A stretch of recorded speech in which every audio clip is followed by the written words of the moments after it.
Hello, and well, should I say, Kapla. Kapla, Koi Kapla Kalis Matske. Buklod, Oh, yeah, man. Welcome. Talawar Negu. There's so many Klingon songs we love to sing, but It's maybe true. not tonight. Welcome to Trek 10 Klingons. Indeed. We are your hosts, Davan and Dave. Your a.k.a. locutors of Trek and plain simple, Plain Simple tailors. Tailors. That's us. Indeed. And we are here to let's define Trek 10 Klingons, shall we? Now, Okay. the way we seem to have aligned this list is it's predominantly of the Klingons we've seen in the show. Sure. Maybe the most influential or effectual, with a splash of awesome performances that kind of can't be denied. But Well, that's true. Yeah. But Yeah. it's I would say we you might predominantly say put it it's- together on most important Trek 10 Klingons to other Klingons. Does that make sense? Yeah, that's fair. That's fair. I mean, another way to look at it is our favorite Klingons. But Well, it's not ranked. that would be to diminish its scope and grandeur. Yes, it's definitely would. It definitely would. So I like this honestly, point. if it No, was but my 10 favorite Klingons, this list would be different. But No, I think your point's well made. All teasing aside, it really is about Klingons who have a sort of they have an effect on the whole kind of warp and weft of Klingon society, right? In some way or another. Yep. Oh, Don Ranger Power says hello, Davin and Dave and all, which is just Davin and Dave tonight. Hope everyone is well despite the passing of us. And yes, indeed, Star Trek Enterprise star or guest star, Ambassador Saval himself, Gary Graham. Yes, R.I.P. Gary Graham. Oh my goodness, Saval's a top tier Klingon for me. I mean, or a Vulcan for me. He was greatly performed. Like, yeah, I like a Vulcan that sort of has that contempt on their face, somewhat, but like they're not overly like aggressive about their contempt, but it's there. He's like a one chili spicy Vulcan. Yeah. So R.I.P. Gary Graham.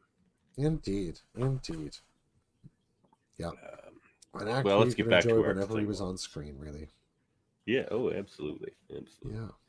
All right. Well, let's get into it. In memoria and honorable mentions aside, let's get moving.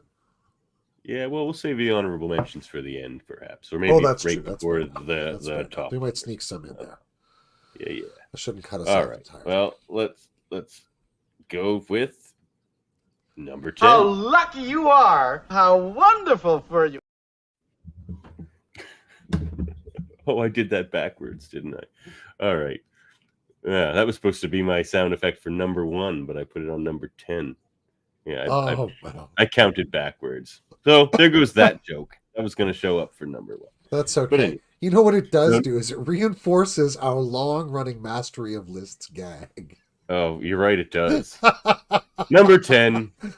It's very generous of you because normally I mess up what number we're on and how many list entries I'm supposed to have. Oh, there's time. That's true. I may still have some screw-ups up my sleeve. Here we go.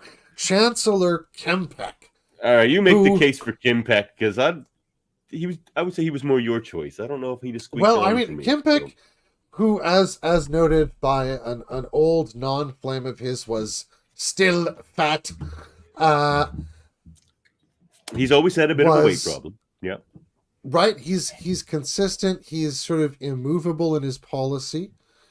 He is not a friend to all, and certainly was quite happy to throw even great houses under the wing of the bird of prey if need be. So, the House of Moog. Very Klingon in some ways, very Klingon politician in other ways. Yeah. But for me, Kempek sneaks onto this list as, first of all, being one of our first great glimpses into Klingon culture. This would have been, 1990, 91? This is season 3 of TNG-ish. Yeah. So that'd be like 80. That'd be like 89 or 90, right? something like that, right? Yeah. Which is the return of Kalar, or a return of Kalar. And then we meet Kempek as well, who is we only meet him for a very short time, but for me, Well, he's dying. Well, right? He's like, and I'm done. The We most do see the epic great scene Kempek of him getting moment, I wailed think, with pan sticks to is he see if has he's a few still epic alive. kind of lines and moments in the short time we see him. But my favorite one is, well, it's not even a line, but he just keeps drinking the poison. Oh, They're like, "What are you doing?" He's just like, "It's too late It's like, now." well, But I he mean, I still know could he's have refreshed his glass with some actual blood wine that doesn't have poison in it. But he's just like, like, I kind of like the taste of the poison now. I'm a Klingon. This is hardcore. Yeah. I'm like, yeah. Why can't I get I'm that running poison towards tang death. with regular blood wine anymore? Yeah. Yeah, but no, I think for me, Kempek, What's his greatest significance real- on Klingon culture? yeah, his Or big society? contribution and influence in this respect is that he insisted upon the relationship with the Federation right until the end by choosing Picard as his The Arbiter? arbiter of succession. He demands that the Federation and its sort of prime directive principles pull themselves into the Klingon Empire somehow, and sort of demonstrate their own good faith through doing Klingon things the Klingon way. You know, My Targ is here. Oh, hello, Targ. Such a good Targ. He is. Yeah, I mean, to me, he structurally forces that relationship to continue for longer than it might have in his absence. Because even Gowron is never really particularly committed to that relationship. No, and it's, I think, something that's gonna show itself a few times in this list is the importance of the Federation relationship to basically the survival of the Klingon Empire. You could even say, like, Yeah, they're sure. like the Klingons would never admit it, but like they're almost the Canada-US relationship, and they're the Canada. Like they would never admit that, but as far as like defense in that kind of thing, you know what I mean? Like, yeah. Our like, but in terms of our foreign policy on defense is they'll take care of it, you know. But because we abjectly can't. Yeah. No, it is. I think, in terms of industrial production and the size of the economy, though, it might be fair to say that would be a sort of relationship between the Federation and the Klingon Empire. And if the Federation wasn't there, I think the likelihood of Romulus invading the Klingon Empire goes up quite significantly. Oh, without the Federation there, how great does Romulus grow, right? That's a crazy question. Whew. No kidding. Or no, I just mean as an ally to the Klingon Empire. Like if the Federation becomes hostile to the Klingon Empire, you can do that. Anyway, that's our number 10. No, I see. Right, you make a fair case for Kempek. That's good. All right. So let's move on from that to our number 9. Now this video I got right. Number 9 pick for this evening, Antak. Oh.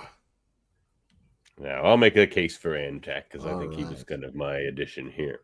So, Antak, I think the reason he stands out now, he's not someone who's going to come to the mind of other Klingons as far as being significant. Well, most Klingons. I'm sure scientific Klingons know exactly who Antak is.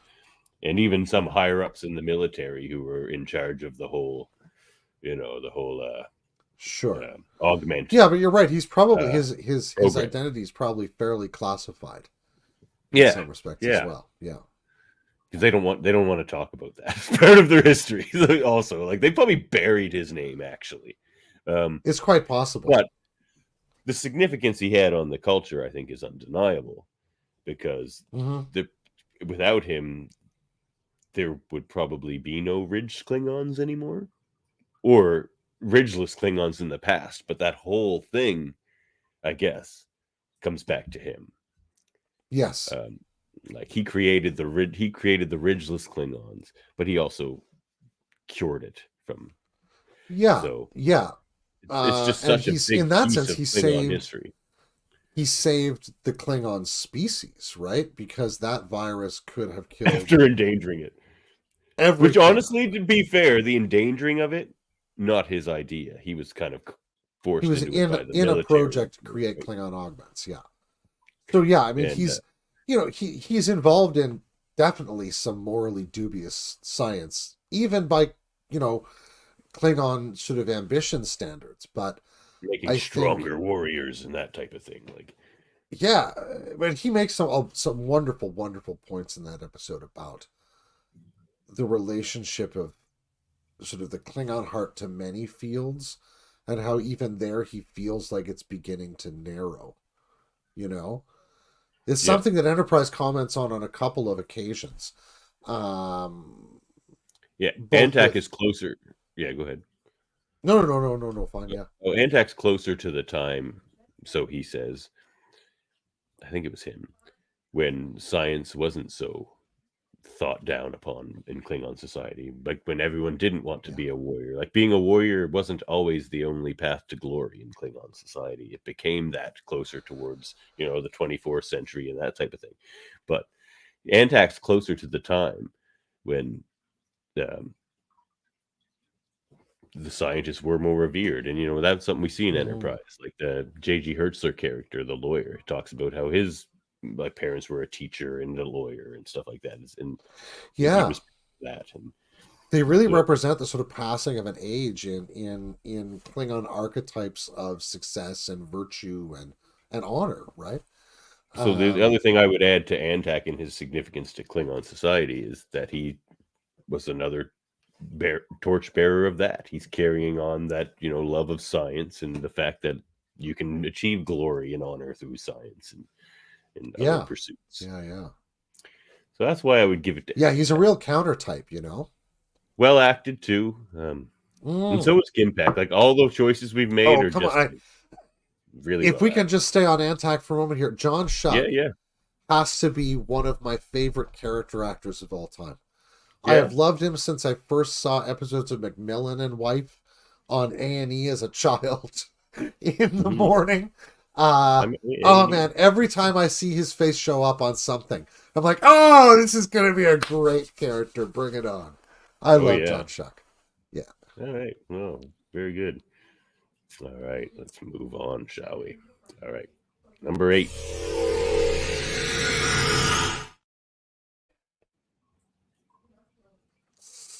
Number 8. Kang. Here we are. Kang. Kang of House Kang. Go. Indeed. Tell us why Kang of House Kang is at number 8, Dave. That's how he answers the phone. Kang, House of Kang. Yep. Kang, House of Kang. You've reached the House of Kang. Kang speaking. I'm going to start doing that, actually. You've reached the House of Kang. Because everyone has cell phones now. Like it's a better joke on a landline. But yeah, it's true. It's true. So Kang is a great conqueror, a great diplomat. That's funny on a resume. Conqueror, diplomat. I know.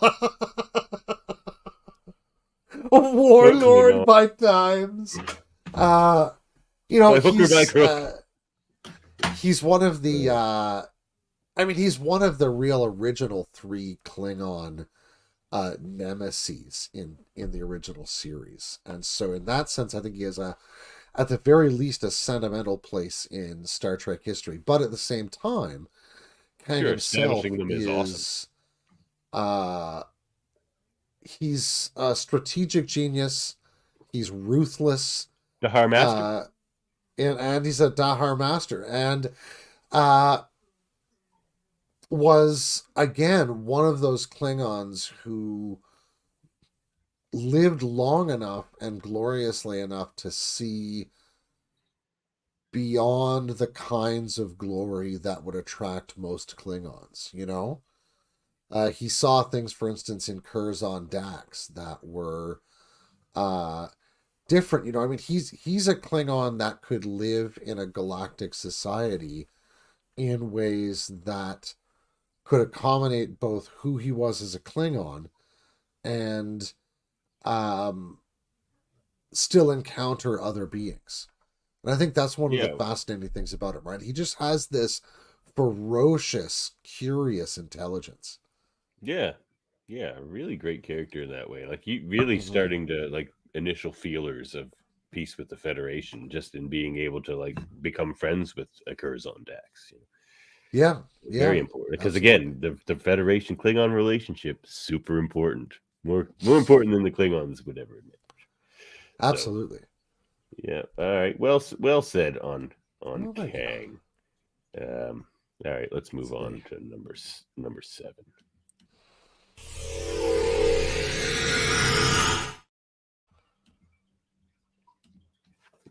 Kor. There he is. Of House Kor. Look, one of my favorite Klingons for sure. This is, I mean, not the only reason he's on this list, but this is definitely one of those, just a great acting performance, kind of maybe bumped him up the list a couple spots.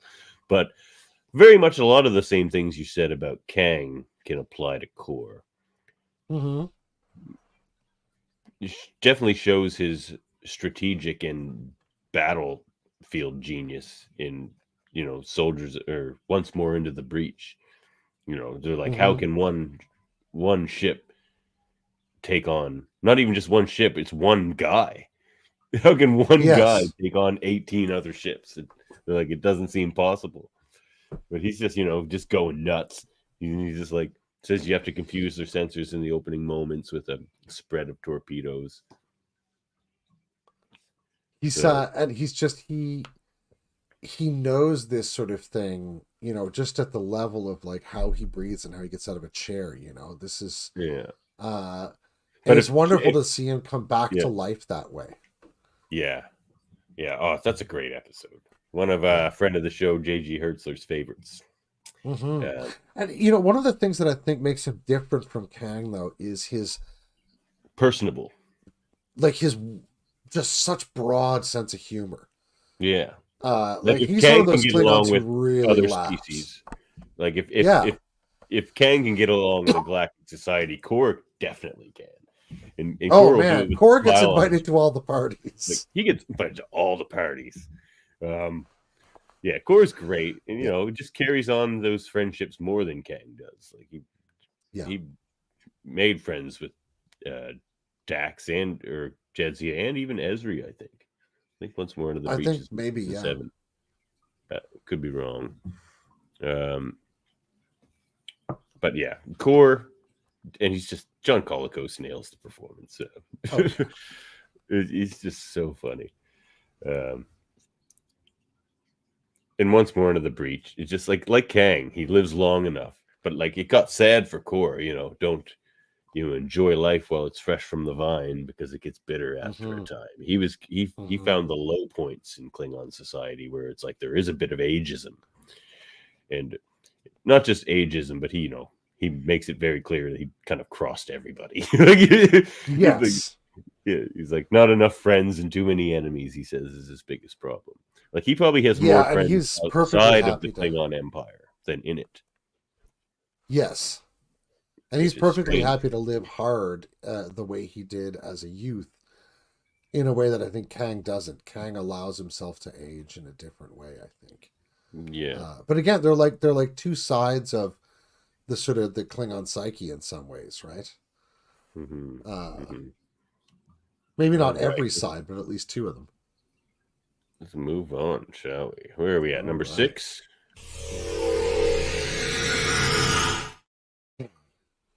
Friend of the show, Chancellor Martok of House of Martok. If you didn't catch our show on Monday, we had a nice chat with J.G. Hertzler. Was it Monday? Anyway, it was this week. No, it was Friday or something like that, wasn't it? Anyway, we had a great chat with We're clearly still riding on the high of that, so we're not really even sure what day of the week it is anymore.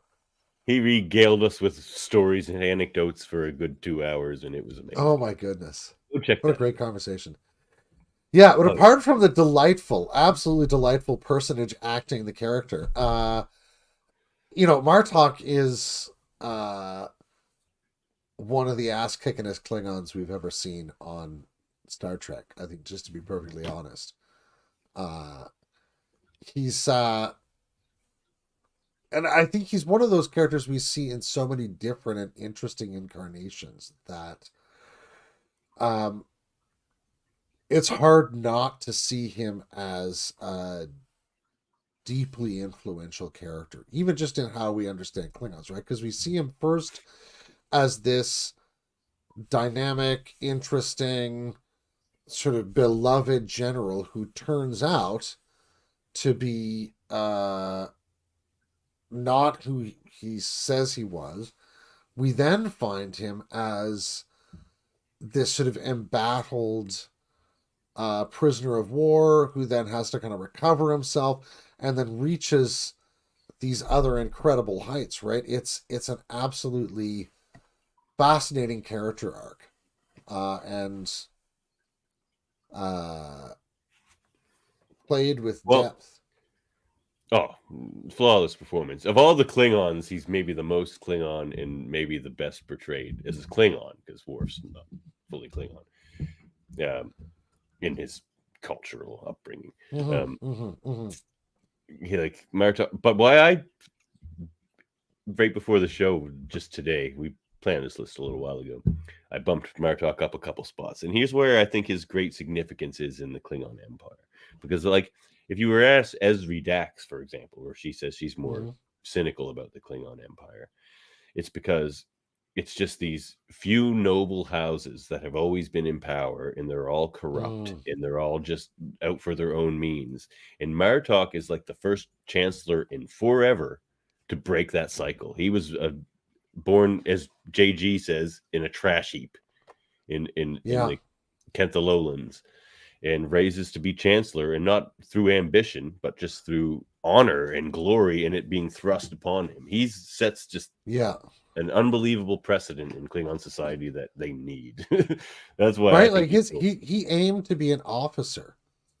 Yeah, right. That was his true desire, was to be an officer. He had to work for that so hard. But like in a certain sense, I like the way you put that. That his search to just be sort of honorable Klingon in his own time meant that in one way he really is the perfect guy to take that mantle. Chancellor Martok, friend of the show. Go back and check that out. And there he is. Indeed. There he is. Fresh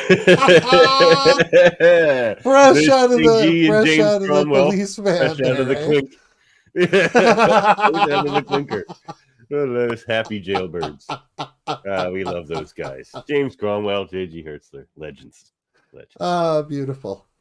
Arrested for being against fracking. It's a great thing to be arrested for. Indeed. Down with that. But good job, JG. Go watch our JG interview. Oh, I'm so glad you found that photograph. Oh, that's great. Oh my god. The Russians didn't think to land in water is maybe the funniest thing I've ever heard. Anyway, it's out of context, but go watch the interview. I actually made a short clip out of that, so go to our socials and you can see. Yeah, in it's pretty good. So that's Chancellor Martok. Now let's move on to number 5.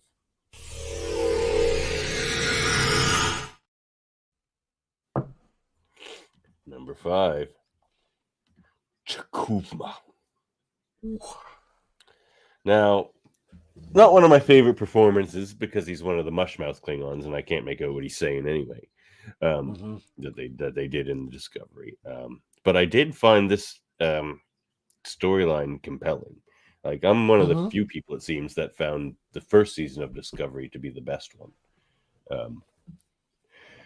Because I liked this Klingon War story for the most part, and I liked this Takuma character and the significance of him as he's the Klingon who unites the Klingon houses. So before T'Kuvma, they were even more at war with each other than they are when we pick up in the 23rd, 24th century. It's really a series of Klingon kingdoms or sort of a series of Klingon empires, right? Yeah. So T'Kuvma, the performance is what it is, but he has some good lines. Just like they're like, we come in peace, and he's just like, no, they're not. Like he just like loses it, which from his perspective, they don't come in peace. Like the Federation do come with a certain level of assimilation, not to the Borg level, but they have expectations that you have to meet. Well, there's a lifestyle that they come with, right? And yeah, it may look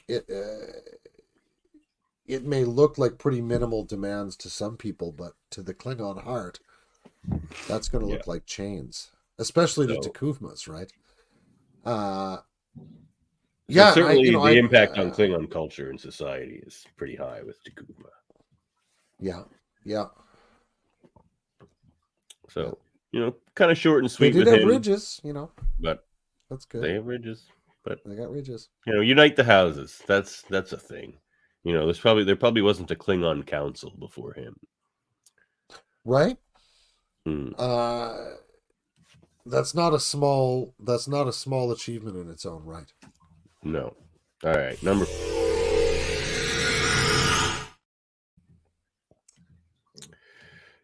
Tell us why Chancellor Gorkon is number 4. Your friend of mine, Chancellor Gorkon. Well, okay. I mean, if only his taste in Andorian ale there could tell us. Gorkon is absolutely wonderful. I'm sure he too is a fan of Shakespeare in English, but in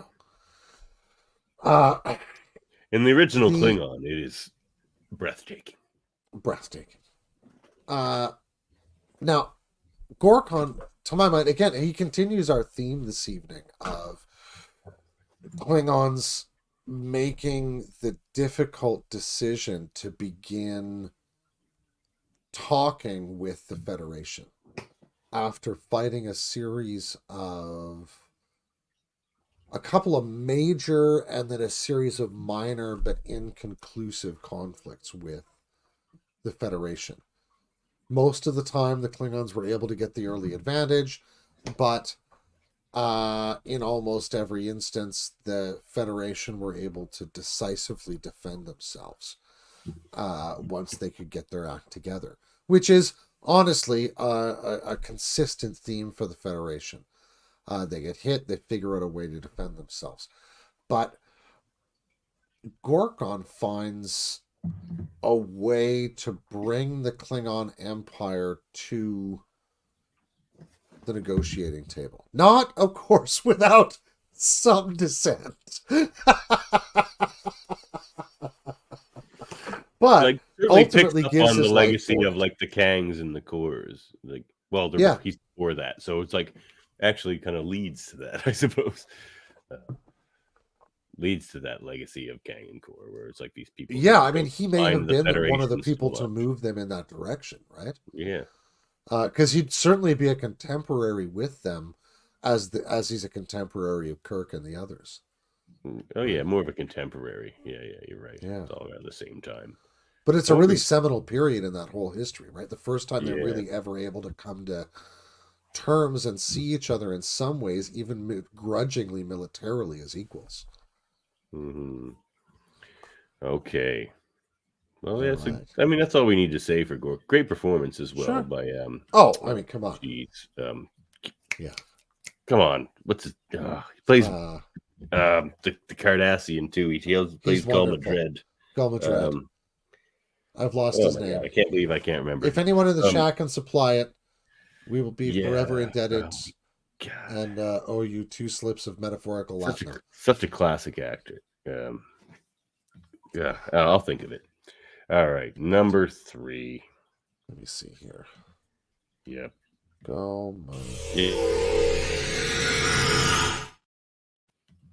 David Warner. Oh, David Warner, of course. Of course. He's in the movie Time After Time as well with He Malcolm is.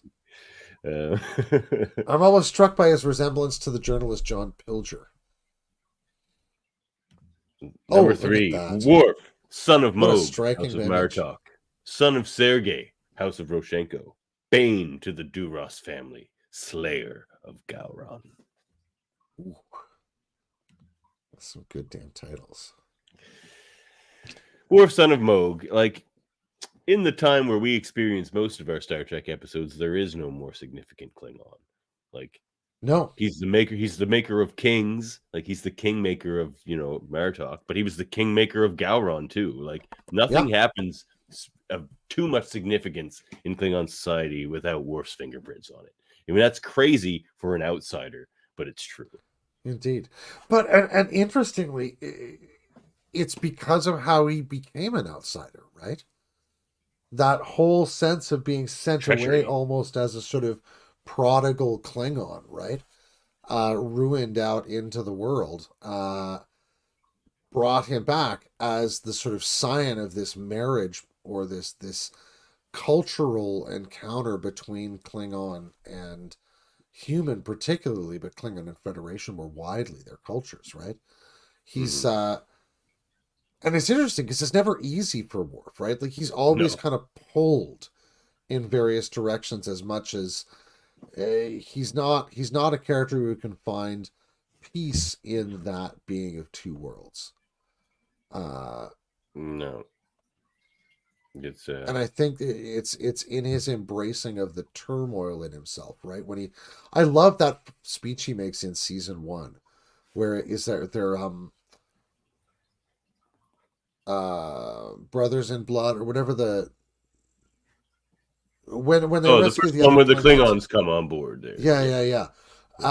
That speech he makes that he's like, you just don't get it, that the real war is in here, right? The warrior is on the battlefield of their own spirit.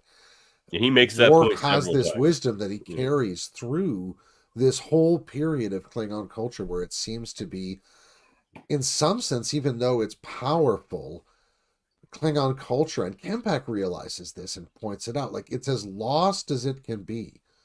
And when we meet it in this period, the 23 kind of 60s forward. He has such a unique perspective. Like you often hear the phrase, how would aliens, if they were watching us from above, view our culture? That's the view he gets of Klingon culture. Like he grows up in the Federation and he can, idealize the Klingon Empire from afar all he wants to, and he can grab the best parts of it, which he would as an outsider if he looks up to it and wants to be a part of it. He's going to be like, these are the best things of being a Klingon and Klingon culture. I'll make those me. Whereas people that are living in the Klingon Empire are just subject to all the worst of it as well. And, are corrupted by that.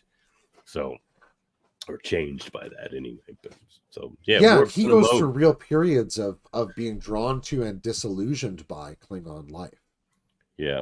In that, Yeah. All right. So this next one is on you. All right. So number 2. I can't believe I mixed up the sound effects. Number 2. All right, Dave, this is going to take some explanation by you for sure. All right. Why am I showing pictures of ships right now? So here we are, the two brothers, Vorcha and Negvar. So Vorcha and Negvar are characters we never ever see on screen, but we do see these two wonderful Klingon starships. Vorcha class, Negvar class. Now, all hands on the table, this may be beta canon or maybe just something we found on YouTube. That's true. That's true. I don't know where this comes from at all. But our source, my source for this that I pointed to Davan was a video done some time ago called by what channel was it? Great video. Media, I think. A great little video about these two ship classes, and in it he talks about a myth that really caught me, which is Mhm. Vorcha and Negvar are two brothers. The elder is not so physically gifted, but he's studious and he's a master tactician and strategist. His younger brother is gifted in all ways of battle and all physical prowess.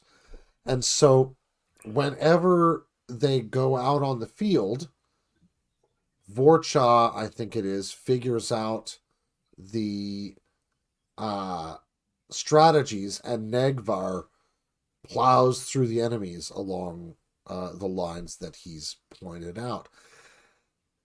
But eventually, they compete for the Klingon heart of the same Klingon woman. And It's all such I a think metaphor. I know it's just wonderful, right? And so it comes down to a duel. And Negvar, of course, destroys Vorcha in the duel, only to die by the poison Vorcha had already placed in his blood wine. It's such a good story. It's just like it's just beautiful picture of everything that goes on in that tormented Klingon heart that's tearing at them this whole time. You know, it's such a good metaphor because it's them battling for the Klingon heart. Like, should the Klingon heart embrace strategy or brutality or both? But the answer is both because they kill each other. So yes. the answer is you actually need both of those. No one wins. It's such a good metaphor. And it's absolutely brilliant. And the story is told in such a Klingon way where like everybody dies. They're in combat. It's great. Like, but I was like, "What? Who do you think should be number 2?" And this was your answer. I was just like, "What are you talking about?" And then you sent me that video, and I was just like, "Oh, okay. I don't know where this comes from, but I love this." Like, and honestly, in some ways, the fact that these guys are number 2 is really predicated on who our number 1 is here, because we're kind of moving from like the historico-mythological into the real, right? As we go down this list. Yeah. So this doesn't get much. Number 1. I mean, I think it was probably obvious from the start.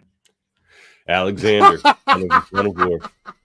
I mean, I don't think there can be any debate, really. I mean, do we even need to say anything more? Dave, why is Alexander? No. Oh.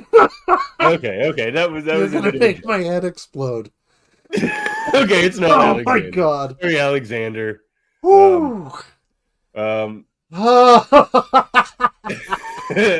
Was that a cheap shot? I don't know. Maybe it was. Sorry, Alexander. Oh, that was comedy gold. But no, here's the real answer. Kahless, the unforgettable, not Kahless 2. Screw that guy. Kahless, the unforgettable. Mm-hmm. Now, this is a picture. I picked this picture very specifically because I believe, well, maybe it's not actually. I might have messed that up. But anyway, the best version of Kahless that we get, or the best description of his story and illustration of it, is in the comic book that we reviewed on Trekkletron. Mm-hmm. Klingons one shot, where it's just the story of Kahless at the 3-turn bridge. And it's amazing, and that's that's what shows you what, like, they mention Kahless all the time in Star Trek, but that comic really gets the point across. It's so good. So Kahless, why is it Kahless? Because it was an obvious number 1. He's the most significant Klingon who ever lived in the minds of every Klingon. He gave them all the laws, and not really so much laws, but traditions on which to base their society on. Right. He is the fusion of prowess and strategy. Created this. Mm-hmm. And as that comic shows us, that's not just a myth, because a lot of things like that obviously are and things, but like, no, he did that. And then like the comic picks up when he just finished doing that and killing his brother. And then it picks up. Then the story starts. It's just like, so I just, made a batleth out of lava and killed my brother. Now what should I do? basically, uh, which is go to Off this to 3-turn Tuesday. bridge, which is the coolest thing, because it explains the Klingon symbol of the 3 kind of swerving triangles. Yeah. Um, Yeah. Oh, and it's this sort of feat of incredible. It's almost like one of these sort of like, Roland at Kosovo Pass sort of moments, right? Where it's this sort of unending day. And he really is yeah, this, it is an this unending day. unbelievable. He has to sit there and slaughter people for like a day. People just Yeah. keep charging him from all 3 turns, and he just kills them all for like 24. It might even have been several days, or a couple of days. Like, it was a Yeah, long it's time. he keeps it Until up for all a the long people were time. dead. Until he exhausted 3 entire forces. Yeah. Yeah. Yeah, it's crazy. He gave them their code of honor. He kind of is the Klingon society, the forebearer of it. Yeah. Yeah. And I mean, everything, they pattern everything on him, right? From the way they get married, like whatever they did to get married before. However, Vorcha and Negvar were trying to marry this woman is not how anybody married after Kalis was around. They're like, nope. Where does That's the way we do it now. and Negvar fit in on the timeline as compared to They Kalis? would be, you get they're any somewhere, indication of that? I think they are sort of slightly more mythological figures. So I think they'd be in and around the time of Kalis, but it would be almost like, I feel like Kalis is like, more like the Warring States period in China, right? There's like innumerable characters, and out of that, Kalis sort of emerges. But it's this extraordinarily complex time, and I think Morcha and Negvar fit in somewhere in there, Yeah. or like Mahabharata sort of stuff. Yeah. Yeah. Makes sense. Well, that's our list. That was our Trek 10 Klingons. I'm going to fix those sound effects for next time, or even maybe change them. That was more the Klingon specific version. We'll see. But yeah, that was fun. I hope you enjoyed it. Go check out our other Trek 10, which was Trek 10 plot threads to pick up for Star Trek Legacy series. Yeah. Which we look forward to. And of course, we are a member of these United Federation of Podcasts. We are. And you can check us out on patreon.com/livelongpodcasts. And you can find our audio-only version wherever you get your podcasts. And you can send me and Dave a message at locutorsoftrek@gmail.com. We'll answer. Yeah, we will. I've answered every message I've ever been sent from somebody. So, there we go. Awesome. I mean, he'll answer. And, I'll probably answer. But I may consult Dave depending on what you say to me. Dave, how should I respond to this? But as we said, go back and check out our interview with. It wasn't even so much an interview as just a fun chat for 2 hours. Oh, go my check goodness. that out with J.G. Hertzler, Chancellor Martok. What a great conversation. Great guy, interesting guy, smart guy. Yeah. Just super interesting guy. And buy his book, Confessions of a Klingon Linebacker. I look forward to it myself. And also check out our last Locutors of Trek episode, where we talked astrophysics with Dr. Aaron McDonald. Also a great time. Very insightful. In our last Treckle Trunk, we get lots of things here in the Locutors brand of Live Long Podcast. Indeed. And check out the Day of Blood. We talked about the Day of Blood, which picks up on Martok and some other Klingon characters. Oh, indeed. Yeah. Martok's got a great moment in there. So we're getting blasted here. Sam wants us to get Garrett Wong on the show. Oh. And Avery Brooks on the show. And I think you just said get Avery Brooked. And Terry. I'm not sure what that means, but I would love to get Avery on the Brooked. Show. Listen. I would probably be too nervous to even talk to Avery. The trouble is, he's the only person in the Star Trek world that's probably true of. I could chat with anyone else, but Avery Brooks is intimidating. Maybe he would just sing with us. Oh, he might like us because we're weird like that too. That's true, right? We're kind of his. I think he's a pretty hot piano player, as I recall. So yeah, that's us. That's our United Federation. Well, that was just our Star Trek stuff, but there's also, kind podcast stuff. Oh yeah. There's Other also we divisions. have the X-Rated, the X-Men animated review show, and Graphic Histories podcast, where Andrè interviews people from comics and film and nerd culture at large. There's Hold Up a Movie podcast, where we talk movies, 3 movies on a theme. It's an interesting take on movies. Check it out. Super Mater Brothers, they review reality shows, and we even talk some Marvel over there, the Mary Mater Marvel Society. Check out Eamon on Track and Trivial Debates. And those are and the Hellbound podcast. Oh, right. That image is right now. But anyways, I think that just leaves one thing to say. And transmission.